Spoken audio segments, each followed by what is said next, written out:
Awesome. Thank you so much. So, as mentioned, my name is Keena. I'm a technical architect, been at Salesforce about 3 years. Before that, I was building data products. And so 3 years ago, they reached out and said, hey, we're going to be building a data as a service platform, data cloud. We want you on the team. So we're going to double click into fast forward 3 years, our partnership with Amazon and what we're able to do from both a descriptive analytics, but more so from a predictive analytics perspective. Standard legalese with Salesforce. We're going to be discussing some items that are not currently generally available. Make all your purchasing decisions based on current availability. Just some pictures of our faces. Let's go forward. All right, so the agenda is we're going to discuss kind of the challenge within this particular domain of healthcare with respect to marketing in a hyper compliant way, and some of the challenges that CMOs within healthcare face, as well as any chief experience officers as well. We're going to speak about how Data Cloud summarily addresses that in a low code, no code way. And so being able to build an actual data asset without being a data engineer. We're going to speak about how SageMaker enhances that. And lastly, we'll open up to the floor for any questions you guys have. Sound good? All right, cool. So what are some of the challenges that we find marketers, CMOs within healthcare organizations express? Firstly, they want to understand really from a holistic perspective, the way in which their patient is moving through their journey and their interactions and touch points with the particular brand. And so being able to improve service line cross optimization, being able to know where a patient is within their journey and being able to make material impacts to improve that. In order to do that, they need to actually have a complete view from a data attribute perspective of the individual. As you know, within healthcare, between the EHRs, the HIE, the ERP, throw in another acronym, that patient lives in about 50 different applications. And so historically, whether it be on-prem, on-cloud applications, you would dump that into a data warehouse.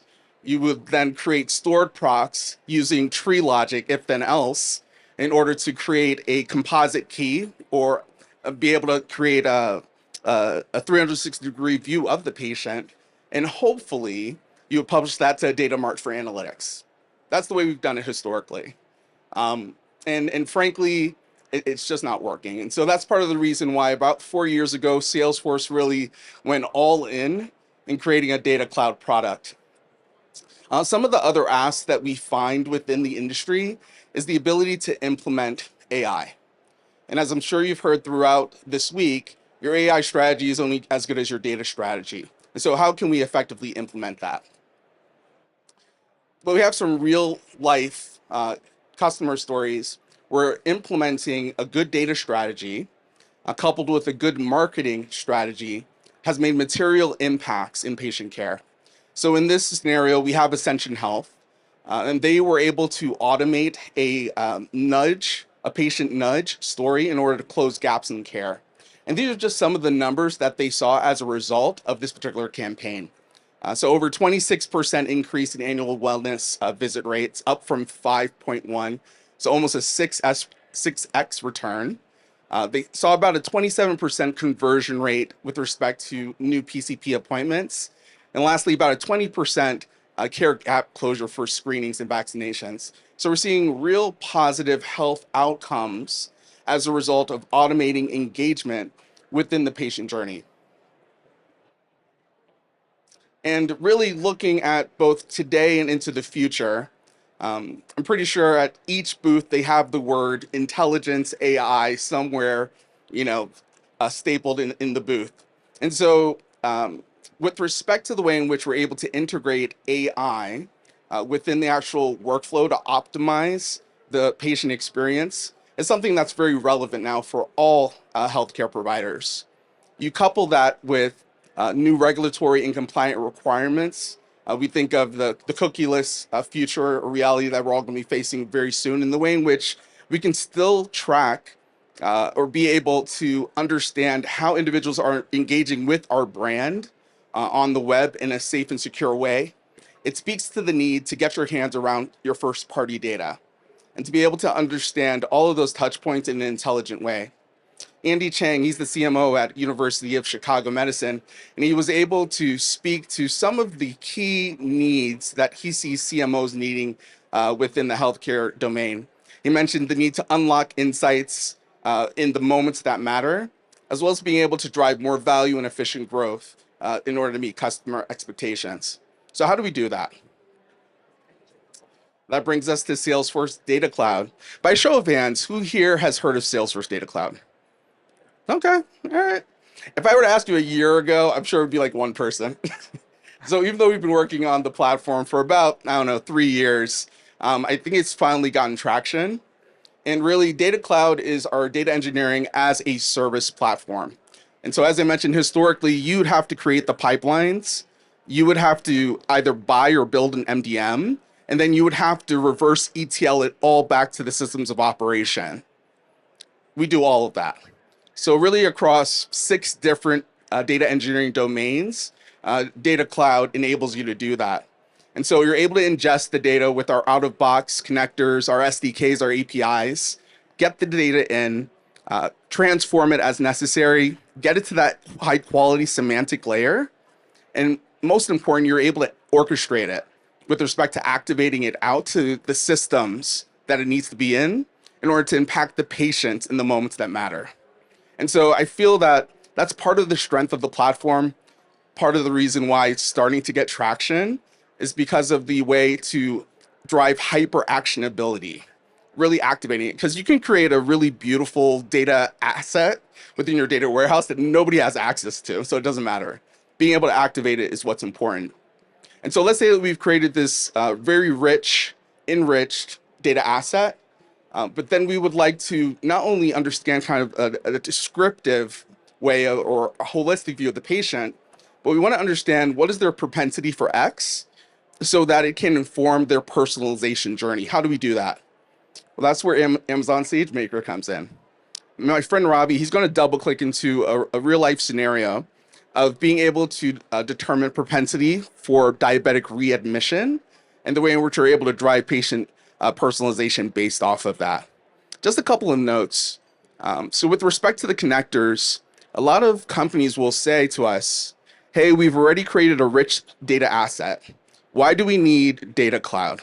I already have Snowflake, I already have Databricks, why do we need Data Cloud? And we'll say, we understand you've invested a lot in your data program, we respect that. And so we actually do have federated options. And so we're able to leave the data as it is, use bidirectional federated query, and actively query that data where it is, keep it right where it is. But let's get into that propensity for diabetic readmission story. And so I will tee it off to my colleague, Ravi. Thank you, Keena. So folks, my name is Ravi Bhattiprolu. I'm a partner solution architect at AWS. So I just want to dial back. So basically, there's a Gartner survey that shows that only 53% of organizations actually realize some ROI, from their machine learning investments. So in this age of generative AI, it's pretty intriguing, right? So why so? So based on our discussions with customers, we hear 3 key challenges, for this for your ML journey. Number one, the ML experts in organizations are kind of oversubscribed, right? So you have plenty of problems that you can apply and solve with ML, but there's not enough data science bandwidth, right? The number 2 reason is machine learning is really a hard skill, right? You need to be good at linear algebra. You need to have a good know-how of programming languages and machine learning open source frameworks. A ton of them, they're evolving pretty fast. And the third reason is there are not enough tools to foster the collaboration with ML experts. So let's say even if your business teams can formulate the problem, have a good understanding of the data set and the domain, they can run experiments, but they don't have the confidence to put this in production. So that's where the tools fill the gap, right? So what is our solution, to drive this overall adoption? So Amazon SageMaker Canvas is our no-code offering, primarily designed to enable your business teams to build, customize, and deploy machine learning and generative AI models, right? So some of the key capabilities are Canvas provides ready-to-use models for your problems. It could be a prediction problem or an image analysis or a text analysis, or it could be generative AI. You can also build custom models. And you have tools to collaborate with ML experts, share the models, get their feedback, incorporate that, and confidently productionize them. Right? And Canvas also provides access to our generative AI service, Amazon Bedrock, which offers a simple, secure, and a responsible tenets, for you to build generative AI applications on AWS. And we partnered with various AI providers like Anthropic, Cohere, A121 Labs to bring out their models. For example, Claude released three key models. You must have seen these benchmarks. It's better than GPT-4 on various tests. And those models are already available for you to consume and build applications in Bedrock, right? Additionally, you can take any open source model, for example, Flan or Llama, and bring it to Amazon SageMaker Jumpstart, fine tune it, and use it for your generative AI applications. So as Keena said, let's imagine you are a analyst, business analyst, and trying to solve a problem, which is you're trying to predict the likelihood of a patient with diabetes getting readmitted, right? So you have a good understanding of the problem and good understanding of the data set. And thanks to Salesforce Data Cloud, we have all the curated, harmonized, and unified customer 360-degree data. So let me show you the experience, how you can access the data, use it for building and training the model on Amazon SageMaker Canvas and deploying it. And finally, taking that model back into Salesforce Einstein Model Builder and use the prediction of that model into a flow of your work. So when you log into SageMaker Canvas, which provides a web console, this is the experience you see. So we don't assume any ML expertise from the user. So you have a high-level workflow. Now, the steps involved in machine learning, the prepare and analyze the data, build a custom model, or you also have an option to try out the generative AI models out of the box, index your documents, and build a quick Q&A or a knowledge base. So first you start with bringing in the data set. So I go into Data Wrangler, create the tab data set. So in this case, the diabetic patient readmission historical data set is a tabular data set. So I create the data set, provide a name, and then it takes me to this page where, as you can see, Canvas provides out-of-the-box connectors to popular data lakes and data warehouses and business applications. So in collaboration with Salesforce, we have built a Salesforce Data Cloud connector, which provides you a zero ETL mechanism to access the fresh and accurate data, which is very essential for building your model, right? Often your model quality is determined based on the data. So you select that data cloud, and immediately you'll see the listing of all the objects in your data cloud. You type a name in the search bar, filter out the objects, drag and drop, and you can see the preview of the data set. You also have an option to edit the SQL behind it, or you can do some simple transformations such as renaming, or maybe join this with other data sets to bring a curated data into a machine learning model. So you import the data set, and then if you want to do additional transformation, Canvas has this Salesforce, data wrangler piece, which provides a visual interface for you to build this data transformation flows. And a sample workflow is illustrated here. So we imported the data, and then we'll go to the prepare the data phase. So once you launch Data Wrangler with the imported data set, it understands the data and generates some metadata, as you can see here. It's generating the column names, the data types, and also pictorially shows the distribution of the data. And recently we have launched a chat with a data feature where business analysts, without any knowledge on the complex packages like pandas, data frames, they can just provide English-like prompts and do data transformations. So for example, I wanted to do a simple transformation. I want to rename all the columns, drop the suffix underscore underscore C added by Salesforce, and convert the columns into upper camel case. So I just type the prompt, and then SageMaker Canvas provides the code behind that, and it also gives you an option to add it to the steps. As you can see, the ones in greens are the renamed columns, and the ones in the reds are the dropped columns. Of course, you can use this technique for additional scenarios, such as if you want to add synthetic data to your data set to make it well balanced, you can apply techniques like smooth, or do a one-hot encoding of a categorical variable, and so on. So now I'm satisfied that my data is good. I'll move on to the building the model. So I launched this model builder, and as you can see, Canvas provides different types of problems. And the problem we have here is the predictive analysis of a multi-class classification patient diabetic readmission. So selected predictive analysis, uh, select the data set, and move on to building the model. As you can see, Canvas understands the data and generates some metadata of the data. So you can see all the feature names, the data types, and the feature types. For example, readmitted is a categorical value. There are 3 values in that particular feature. Similarly, race and other categorical variables. You also can inspect the high-level data quality, like how much of data has missing features maybe, or mismatch of the predicted data types. And once you are okay with the quality of the data, you select the target column. So in this case, we are trying to predict the readmitted. So you select that readmitted as a target column, and as you can see, Canvas looks at that and says, oh, it's a multi-classification, a 3-category model type, and these are the values like no greater than 30 or less than 30, right? So at this point, you can go with what Canvas recommends, or you have some levers. For example, you can change the model metrics. For example, you can use accuracy to build the model, or maybe precision, recall, or F1 score, and so on.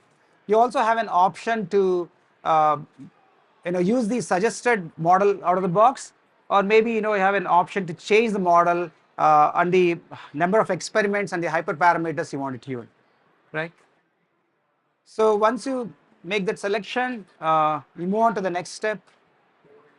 Um, and folks, I want to highlight a few more things, like Canvas provides out of the box analytics and visualization capabilities. For example, if you want to see the correlation of each feature against all other features, you don't have to write complex code. There is a simple feature there, analytics. Click on that, and at a high level it shows the correlation of each feature. As you can see, the time in hospital is kind of correlated with the number of procedures, number of medications. Uh, so using this, you can inspect the imbalances in the data, and maybe rely on techniques to add synthetic data to balance it out. You also have some out-of-the-box visualization capabilities. You can do scatter plots, bar charts, and box plots.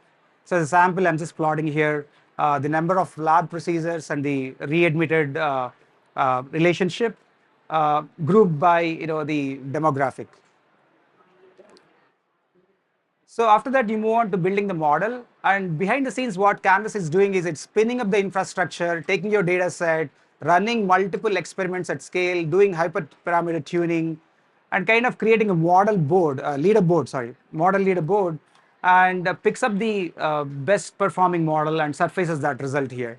So there's a lot of heavy lifting that's happening under the hood without you writing a single line of code, right? So as you see the accuracy and then the importance of each column on the predicted outcome. You can also inspect the scoring through visual diagrams such as Sankey diagram. You can see the percentage of predictions and then how accurate they are. And finally, you can also do the what if analysis in the same console. After the model is trained, you change values and then see the impact of the updated values or the new instance or the prediction on the new instance. And finally, you can take this model into Salesforce and create segmentation. And Keena is going to take over and drive the rest of it. Yeah. Thank you so much, Ravi. And so, really, once again, the question is, how do we make a meaningful impact in patient outcomes by leveraging Salesforce Data Cloud and AWS SageMaker? Another way to phrase that question is, how can we use inference in order to determine propensity for an individual with a comorbidity to be readmitted? That's really what the objective of this was, and how can we really drive a positive outcome? And so, as Ravi highlighted, we're able to register the model from SageMaker with Data Cloud. We're able then to reference that feature in any segment creation. And so we're able to say these individuals in this particular zip code that have a propensity for readmit, I would like to activate them to Salesforce Marketing Cloud or another email send engine in order to send them this message to inject them into a health action story. And so by way of this email that they receive, hey, you have a new health action, they log into their portal and they're able to get positive recommendations on how they can improve their health. Just think about it. If 5% of the individuals that got this email actually responded and implemented the changes, we would have a material impact on individuals' health. And it's leading not so much to patient acquisition, but prevention in the first place. So that's really what we're able to do, what many organizations, small and large, are doing by leveraging Amazon SageMaker coupled with Salesforce Data Cloud.